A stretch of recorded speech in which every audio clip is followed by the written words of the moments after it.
Nesta oportunidade eu vos saúdo com a paz do Senhor. A nossa lição de hoje é a lição de número 3, que traz como título a conversão de Saulo de Tarso. O textuário da nossa lição está em Atos dos Apóstolos, capítulo 9, versículos 3 e 4, o qual diz: indo no caminho, aconteceu que, chegando perto de Damasco, subitamente o cercou um esplendor de luz do céu, e caindo em terra ouviu uma voz que lhe dizia: Saulo, Saulo, por que me persegues? A verdade prática, ela nos diz: a verdadeira conversão a Cristo leva em conta o arrependimento, a fé em Jesus e uma completa transformação no pensamento, vontade e ação do homem. Bom, a leitura bíblica em classe nós encontramos no capítulo 9, dos versículos 1 a 9. E nesta lição nós estaremos estudando a ação transformadora do Espírito Santo na vida do apóstolo Paulo a partir do momento em que ele foi encontrado por Jesus no caminho de Damasco. Interessante observar que a nossa verdade prática, ela traz alguns pontos que poderiam ser observados, ou que nós podemos observar. O primeiro ponto é a questão do arrependimento, a segunda é a fé em Jesus Cristo, e a terceira, a completa transformação no pensamento. Essa transformação abordando 3 esferas da transformação, que é o pensamento, a vontade e a ação do homem. No conteúdo da nossa lição, nós vamos estar propriamente ditos trabalhando a questão da conversão, e sabemos que a conversão é uma ação explícita, ativa do Espírito Santo. Tópico 1. O nosso primeiro tópico da lição é a conversão de Saulo, um ato da graça de Deus. O primeiro subtópico é a conversão de Saulo e sua experiência sobrenatural. Todo o cenário da nossa história de hoje, da nossa lição, é Atos, capítulo de número 9. Sabemos que em Atos, capítulo de número 9, no chamado de Paulo, Paulo recebe ordem ou permissão, melhor dizendo, para ir a Damasco para que executasse ali o seu plano. O plano que ele havia trabalhado a partir das investigações as quais havia feito com relação à igreja. É neste interim, nessa história, neste caminho, neste porém da vida de Paulo, que Jesus o encontra e acontece o processo da transformação. O nosso comentarista, no primeiro subtópico, aborda como um ato ou como uma experiência sobrenatural. Experiência essa que o primeiro tópico alega um ato da graça de Deus. Ato este que o apóstolo Paulo, no capítulo de número 2 e no versículo de número 11 da carta de Paulo a Tito, ele diz que a graça de Deus, ou a graça divina, ou a graça de Jesus Cristo se é manifestada trazendo a salvação a todos os homens. Quando Paulo envia a sua primeira carta a Timóteo, ele descreve a Timóteo o cenário da sua vida, dizendo que ele havia sido achado digno do ministério, do qual ele era o pecador principal. E alguns paradigmas ou algumas reflexões com relação à conversão de Paulo e à situação em que Paulo se encontrava, porque nós vamos observar que Paulo se autodenominava como inimigo da igreja. Mas mesmo diante desta inimizade dele com Deus, porque uma vez que ele era perseguidor da igreja, o próprio Cristo, em Atos capítulo de número 9, diz que ele perseguia a ele, cumprindo-se assim o que está escrito no livro dos Salmos, que o povo de Israel, e consequentemente a igreja, são as meninas dos olhos de Deus. Assim sendo, quem persegue o povo de Israel ou quem persegue a igreja, não que o povo de Israel seja a igreja ou a igreja seja o povo de Israel, mas como sendo povo adquirido por Deus, como diz no livro de Deuteronômio, e como diz na carta de Pedro, quem persegue o povo de Israel ou a igreja está sendo ou está perseguindo o próprio Deus. Nisto, Paulo se qualifica como um inimigo de Deus, o principal dos pecadores. E aqui é que entra a experiência sobrenatural. Por quê? Porque diante de tais afirmações ou diante de tal visão, Deus encontrou Paulo. Jesus chama Paulo, como ele mesmo citou a Ananias, para que fosse um vaso escolhido nas suas mãos, e ele provaria para Paulo e para Ananias o quanto ele haveria de padecer pelo evangelho que ele tanto perseguia. O nosso segundo subtópico é a iniciativa de Jesus para transformar a mente de Saulo. Como eu falei anteriormente, no áudio anterior, a nossa verdade prática ela aborda 3 princípios, sendo que o último princípio ele é mais amplo, abrindo espaço também para 3 critérios. Quais seriam esses princípios? O arrependimento, a fé em Jesus e a completa transformação. Essa completa transformação vai ser transformação de pensamento, de vontade, de ação. E neste segundo subtópico nós vamos ver a questão da iniciativa de Jesus para transformar a mente de Saulo. É razoável trazer para a meditação o que Paulo citou aos Romanos no capítulo 12 e no versículo de número 2. O versículo de número 1 ele inicia a igreja, fomentando a igreja a necessidade de cultuar a Deus e entendimento deste culto.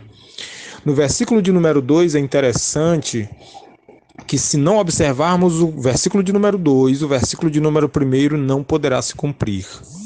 Se você observa o versículo de número 1, o 2 é consequência do 1. É necessário entender isto. Por quê? Porque isto funcionava no culto judaico.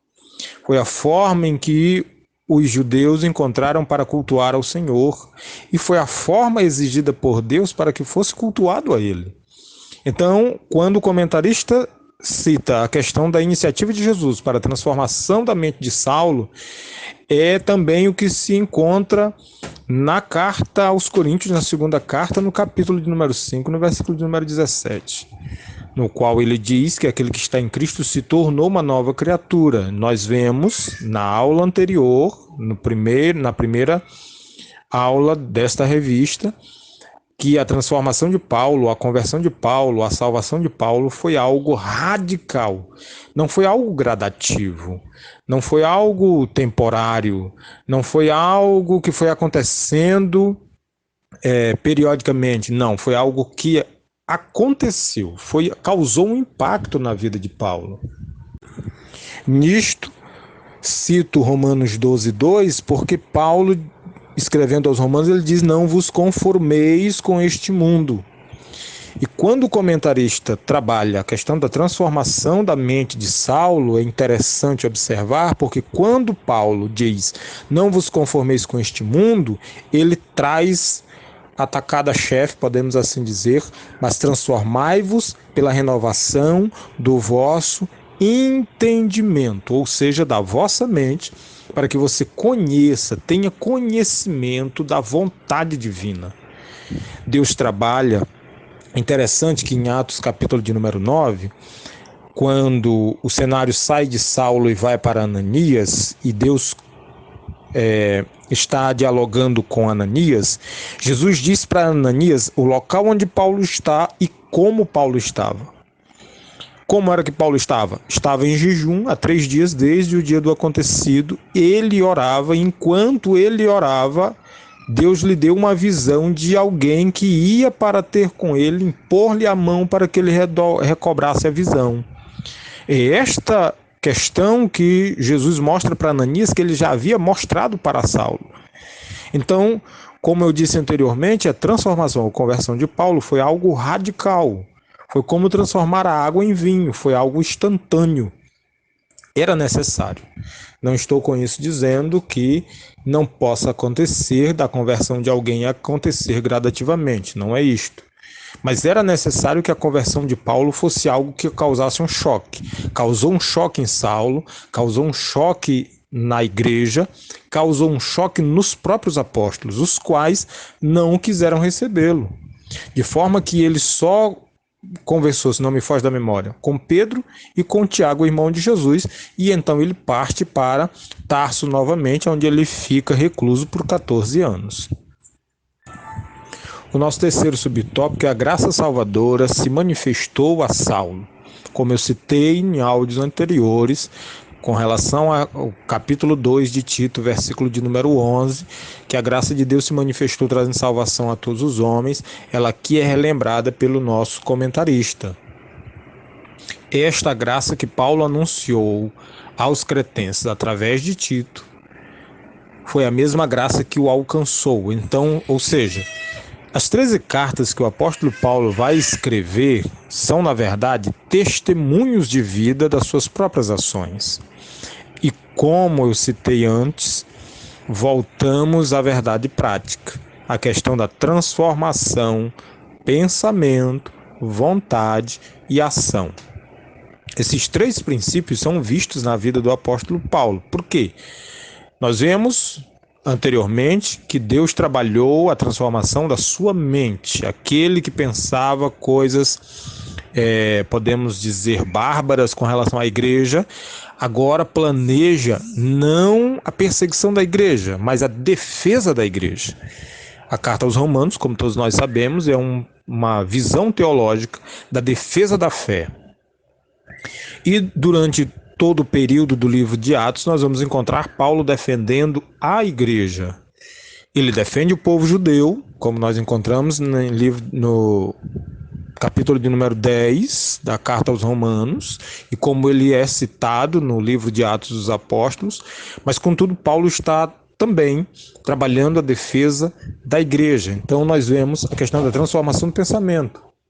A vontade, quando Paulo escreve aos Filipenses, ele diz, não vivo mais eu, mas Cristo vive em mim. Quando lemos a carta aos Gálatas, nós vamos ver Paulo também citando algo sobre a vida que ele vivia na fé no Filho de Deus.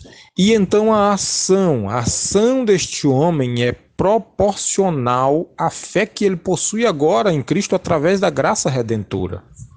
A graça de Cristo que opera agora em Paulo, que operou a salvação de Paulo e que agora opera em Paulo para a salvação dos gentios, mostra que houve uma transformação nas ações dele.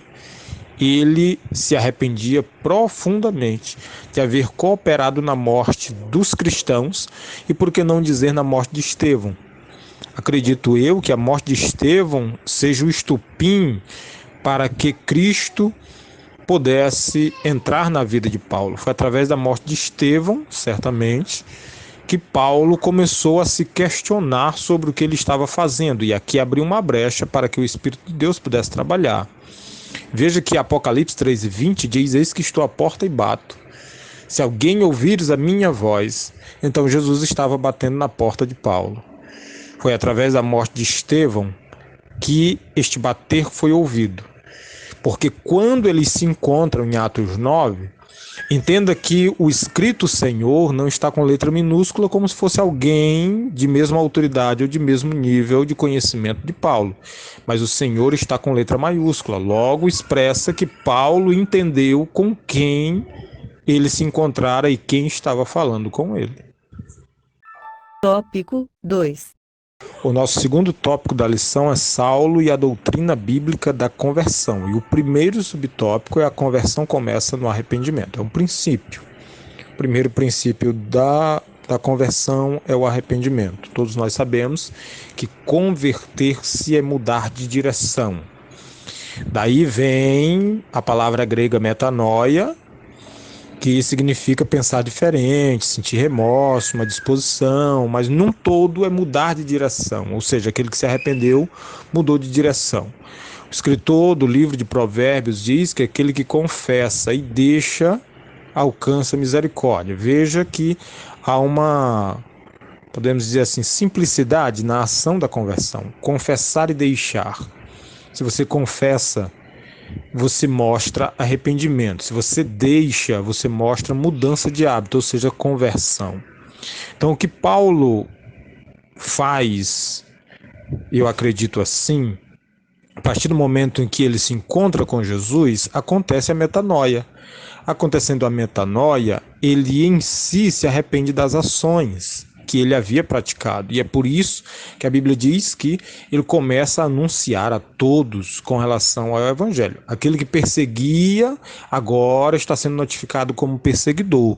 Aquele que buscava o mal, agora está procurando amenizar este mal, praticando obras do bem. É a conversão em si. A doutrina bíblica da conversão é justamente esse princípio, a mudança de hábito, a mudança de vida. E eu novamente volto para 2 Coríntios 5,17. Aquele que está em Cristo tornou-se, ou seja, foi transformado. E essa transformação aqui é metamorfose. Foi transformado numa nova criatura. Se ele se transformou numa nova criatura, aquilo que ele praticava antes já não importa. O que é que Paulo diz nas suas cartas? Ele diz que aquilo que para ele era ganho, ele, Paulo, antes da conversão, ou Saulo, antes da conversão, agora, após a conversão, ele considera como esterco, ou seja, perda. Nisto ele demonstra o arrependimento e a conversão. O segundo subtópico é a conversão de Saulo promoveu uma transformação pessoal. Bom, eu acredito que aqueles que acompanham o comentário da lição, e em especial os meus comentários, já deu para notar que eu sou assim um pouco radical. E eu sou, na verdade, eu não sou nem só um pouco, eu sou muito radical com relação à vida cristã. E neste segundo subtópico nós vamos encontrar uma redundância na nossa vida cristã atual. Qual a redundância, pastor? A seguinte: nós estamos estudando um personagem bíblico que não é simplesmente um personagem, mas alguém que mudou a história da igreja. Jesus, como nosso mestre, morreu por nós, nos salvou, salvou também Saulo. Mas Jesus deu a Saulo a incumbência de transformar a igreja em aspectos doutrinários. E Paulo mudou a história da igreja, ou mudou a nossa história com a história da igreja vivida por ele. Paulo é o exemplo de alguém que deixou tudo por Cristo. Nós vivemos em uma época que declaramos muito amor por Cristo, mas infelizmente as nossas expressões não expressam amor por Cristo. Mas por que eu digo isso? Porque nós citamos costumeiramente Deuteronômio 6:5. Amar a Deus sobre todas as coisas, de todo o nosso coração, de toda a nossa alma, de todo o nosso intelecto, de todas as nossas forças, e assim sucessivamente. Mas será se realmente nós estamos amando a Deus, assim como Jesus amou, assim como Paulo amou, de forma que, como diz este segundo subtópico, houve uma transformação pessoal de Paulo? A transformação pessoal de Paulo não foi algo característico no seu interior. A transformação interior dele demonstrou no seu exterior. A mudança, a transformação de Paulo mudou as suas vestes, mudou a sua fala, mudou o seu pensamento, mudou o seu modo de andar, mudou o seu tratamento, sua forma de falar, sua forma de escrever. Tudo foi transformado na conversão. Paulo não se transformou, vamos assim dizer, em um crente, e ele escrevia da mesma forma, não, ou falava do mesmo jeito, ou pensava do mesmo jeito, ou tinha os mesmos desejos. Não, tudo foi transformado. E se nós observarmos a vivência da igreja hoje, pessoas que se dizem crentes ou evangélicas, como queiram chamar, que se converteram a Cristo, que pregam, que cantam, que oram, que isto ou aquilo, Você não vai ver propriedade ou particularidade ou mesmo compromisso com a conversão. A conversão é algo superficial. Eu entreguei a minha vida para Cristo, vou para a igreja, carrego uma Bíblia, mas os pensamentos meus são meus pensamentos. Eu ignoro o que a Bíblia diz. Isaías capítulo de número 55, a partir do versículo de número 9, Deus chega para Isaías e diz: os teus pensamentos não são meus pensamentos. Os teus pensamentos são pequenos, os meus pensamentos são altos. Os teus caminhos não são os meus caminhos. Os teus caminhos são baixos, os meus são altos. E então ele relata para Isaías algo sobre a sua palavra. Ele diz: a minha palavra não voltará para mim vazia. Ele faz uma comparação da palavra com a água que desce do céu ou com a geada. Ela não retorna para lá, mas ela produz alguma coisa. Isto em exemplo para a nossa vida, o que nós produzimos com os pensamentos nossos, que não são os pensamentos de Deus. Ou o que nós produzimos com a nossa vida, que nós, quando um líder ou quando algum irmão preocupado com a nossa vida nos critica ou nos faz alguma alusão, o primeiro embate que nós temos é: a vida é minha, eu faço dela o que eu quero, ou a vida é minha, dela cuido eu. Não é a visão de Paulo. Paulo disse que não vivia mais ele, mas Cristo vivia através dele. Ele não vivia mais. Ele era apenas um receptáculo para Cristo. O nosso terceiro subtópico é: a conversão faz parte da doutrina bíblica da salvação. Quando observamos de forma grotesca a teologia, nós vamos encontrar alguns princípios com relação à doutrina da salvação ou à soteriologia. Uma delas é a questão da conversão. Nós vamos ter ainda outros princípios, como redenção, expiação, e sucessivamente, doutrina da graça e assim sucessivamente. Mas em tese aqui está a conversão. E como já citamos em áudios anteriores, a conversão é a transformação ou a mudança de hábito de um percurso. O indivíduo é encontrado por Cristo, chamado para o Evangelho, enxertado na videira verdadeira, reconciliado com Deus, perdoado dos pecados, transformado, e essa transformação é que se chama de conversão. A pessoa não pode ser considerada como convertida se ela não mudou os seus hábitos. Veja, e eu evoco novamente, segundo aos Coríntios, capítulo 5. Aquele que está em Cristo. Capítulo de número 15 de João, Jesus diz assim: eu sou a videira verdadeira. Se vocês estiverem em mim e eu estiver em vós, via de mão dupla. Se vocês estiverem em mim e eu estiver em vós, vocês darão muito fruto. Isto aqui é conversão. É eu estar em Cristo e Cristo está em mim. No versículo de número 16 deste mesmo capítulo de número 15, ele diz assim: porque não foi vocês que me escolheram, mas foi eu que escolhi a vocês para que vades e deis fruto, ou seja uma extensão minha. O vosso fruto permaneça, para que tudo quanto, isso aqui se chama retribuição, para que tudo quanto vocês pedirem ao Pai em meu nome, seja concedido a vocês. Isto é conversão.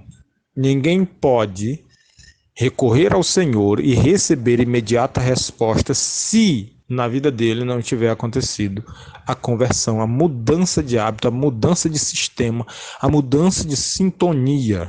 É necessário. E eu já encontrei, continuo encontrando várias pessoas, vários cristãos, vários crentes que infelizmente não são convertidos. E a pergunta que fica no ar é: Jesus vem buscar a igreja. Jesus vem buscar a igreja. Mas quando Jesus vier buscar a igreja, os não convertidos irão subir? E a resposta é muito simples: não. Por quê? Porque não são igreja. Ninguém se torna a igreja de Cristo porque confessou uma fé denominacional. Ninguém se torna a igreja de Cristo porque participa de uma reunião de uma denominação. Não. Você só é inscrito no rol dos salvos a partir do momento em que você se entrega totalmente ao Senhor e permite que Ele faça transformações na sua vida. Enquanto isto não acontecer, o seu nome não estará escrito no livro da vida. É chocante o que eu estou dizendo, mas é a verdade. Tópico 3. O terceiro tópico da nossa lição é as 3 faculdades interiores transformadas na conversão. O primeiro subtópico é a faculdade intelectual ou a faculdade do intelecto. O que nós costumamos chamar de mente, de inteligência, de psique ou de coisas assim parecidas. Entendamos. Nós vamos encontrar na Bíblia vários personagens que tiveram a sua faculdade intelectual transformada por Cristo. Eu não quero citar Paulo aqui, porque está muito explícito. Eu quero citar o profeta Daniel. Homem inteligente, muito bem instruído. A própria Bíblia relata que Nabucodonosor, através dos seus pesquisadores, reconhecem a intelectualidade de Daniel e os seus companheiros. Eles eram mais sábios, mais inteligentes do que todos os sábios que tinham na Babilônia. É por isso que eles são usados como conselheiros reais. Entenda, por muitos anos, nós, crentes assembleianos, ignoramos a questão do conhecimento porque esfriava o Espírito Santo, ou a ação do Espírito Santo na vida do crente, ou no meio da igreja. Na verdade, agimos ignorantemente. Por quê? Porque Deus usou pessoas sem conhecimento, ignorantes no conhecimento cultural, mas também usou pessoas de intelecto avançado. Nós temos o exemplo de Moisés, nós temos o exemplo de Daniel, nós temos o exemplo do próprio apóstolo Paulo, nós vamos ter exemplo de Apolo, que era um homem intelectual de forma que o seu vernáculo, a sua fala, era algo estarrecedor para aqueles que lhe ouviam. Mas Deus também usou pessoas ignorantes, sem conhecimento cultural. Pedro, João e muitos outros. Não estou com isso dizendo que Pedro não sabia ler, como muitos crentes assim pensam. Pedro sabia ler, sabia escrever. O que Pedro não tinha era conhecimento universitário, isso Pedro não tinha. Mas, como se diz na nossa cultura, o Mobral para os antigos, ou o ensino médio ou colegial, isso ele possuía. Todas as crianças judaicas eram educadas pelas suas mães até a idade de 13 anos. Com 13 anos, o horizonte se abria e eles então definiriam se iriam estudar com os sacerdotes ou seguir a profissão dos pais. Era este o princípio utilizado. Dizer que Pedro não sabia ler, ou João também, isto é uma ignorância da nossa parte, uma ignorância teológica e bíblica. Então, a transformação, voltando aqui para Paulo, a transformação utilizada em Paulo, a transformação do seu intelecto, foi algo que o conhecimento prático de Paulo, do Antigo Testamento, o Espírito Santo se utilizou para lançar as bases doutrinárias da igreja. A segunda faculdade transformada na conversão é a faculdade das emoções, e nisto não está evocando choro, pranto, lamento, não. Emoções aqui é a parte mais íntima da alma. Emoções aqui emite vontade, desejos. Veja que Paulo vai escrever nas suas cartas e dizer que ele subjugava o seu corpo, ou seja, colocava as suas emoções à mercê de Cristo. Era o Espírito Santo quem determinava os seus desejos e as suas vontades ou as suas emoções. Era ele quem administrava. Ele não agia por impulso, ele não agia por vontade. É tão tal que Paulo, quando escreve aos Gálatas, ele vai fazer uma comparação ou um paralelo, uma lista entre as vontades da carne e as vontades do Espírito, os desejos da carne e o desejo do Espírito. Por quê? Porque Paulo, como é o personagem estudado, o Espírito Santo, através da conversão, transformou as suas emoções. O Espírito Santo em nossa vida transforma as nossas emoções. É tão tal que, veja, o primeiro fruto do Espírito Santo que o apóstolo Paulo apresenta em Gálatas, capítulo de número 5, é o amor. O último é o domínio próprio ou a temperança. Se ele evoca o amor como primeiro e o domínio próprio como segundo, há um critério nisso. Qual o critério? O amor, ele escreve em 1 Coríntios capítulo 13, supera todas as coisas. A vontade ou o domínio próprio nos resguarda de todas estas coisas que o amor superou.